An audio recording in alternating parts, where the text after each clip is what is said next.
Exes! It's your favorite ex-girlfriend, Tessa, and guess what? You can actually watch this video with your partner because for once, I'm not trying to break up your relationship today. But tomorrow, dump his ass.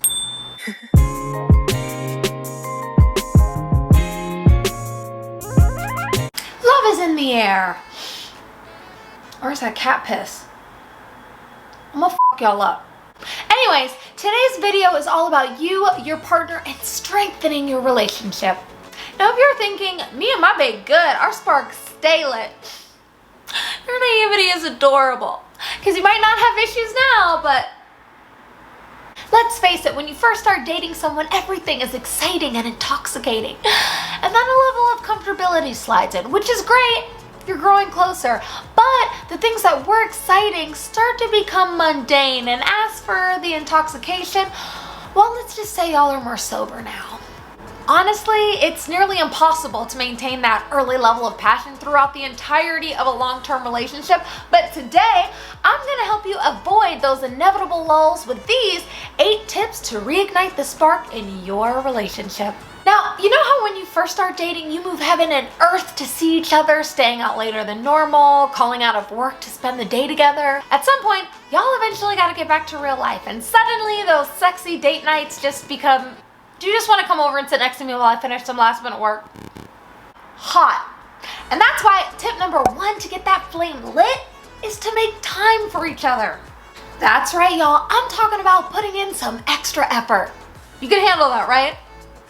Great, because I'm talking about surprising them at the office for lunch, or even a sexy selfie and a cute little text in the middle of the day to let them know you're thinking about them. It really be the little things, y'all. And also, sometimes it be the big things. So tip number 2 to get your mojo flowing is to do something special together. Take a mini vacation. Go on an extravagant date. Rent out a fancy hotel room. Be real. Y'all have probably already discussed doing something similar, so it's important now that you stop talking about it and actually follow through. We're talking about reconnecting with each other. It's worth it, right? Okay, just making sure. Blink if you want out. Now, sometimes in relationships, we tend to pick up cute little pet peeves for our partners, and often those pet peeves can turn into resentment, and occasionally that resentment can make you want to cut a bitch. So tip number 3 is to let that shit go. Resentment ain't sexy. Forgiveness is though. So start fresh with a clean slate and turn up the kindness with each other. Surprise bae with small and simple acts of gratitude. Cause see, then your partner will feel good and appreciated, and you'll be focusing on their positive qualities rather than their negative ones and taking them for granted. So put down the knife, girl. Put it down. Oh.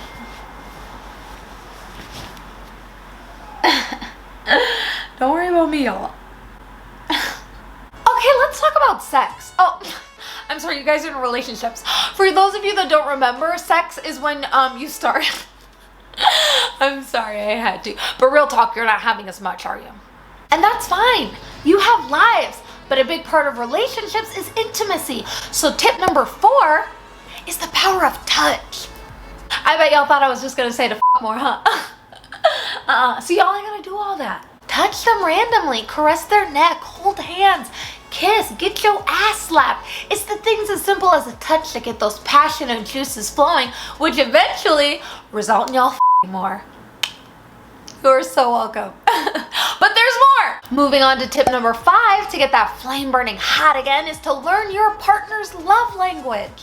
Now I'm sure y'all are probably familiar with the 5 love languages, which include quality time, receiving gifts, acts of service, physical touch, and words of affirmation. Now you and your partner don't need to have the same love language, you just need to know each other's and cater to it. For example, my love language is quality time, which means literally all you have to do to seduce my ass is give me your undivided attention and I'm yours. Am I easy? This isn't about me. Back to your relationship. When's the last time you guys did something wild and spontaneous, or even planned yet new and exciting? Go ahead, I'll wait. Well, fear not. You're still young and have time. Unless I finally gained a senior citizen following, and then what up, Golden Girls? But for everyone else, it's never too late for tip number 6, which is try new things. We all know that one couple on social media that's always posting pictures of them out and about, traveling, dancing, taking up a new hobby. They're so annoying. But they happy though. How can they not be? They're constantly finding ways to reconnect with each other while getting their heart rates up. Now, tip number 7 isn't as sexy, but it is sometimes necessary, and that's to reset boundaries. Now, I know y'all are probably thinking, Tessa, why are you always talking to us about setting boundaries? But if you set them in the first place, would either of us be here right now? That was a joke. Please don't stop watching. But seriously, sometimes we rush into a relationship and forget to set boundaries up front. So press the pause button, not on this video, and set some right now. And do not worry about your partner getting mad, because this is all for the sake of your relationship. So tell his ass to start shutting the door when he does his business, because you need some mystery back in your life. Now, if all else fails, which it shouldn't, but if it does, don't say it, don't say it, do not say this, don't you do it, don't say it, do not say it. Dump his ass. I have a problem. But if all else does fail, final tip number 8 to reignite the spark in your relationship is to open up to each other completely. I'm sure you guys are already pretty skilled in the communication department, I hope, but go even deeper. Don't make your partner guess how you're feeling. Tell them, and be there for them as they tell you. Even the embarrassing shit. Spill it.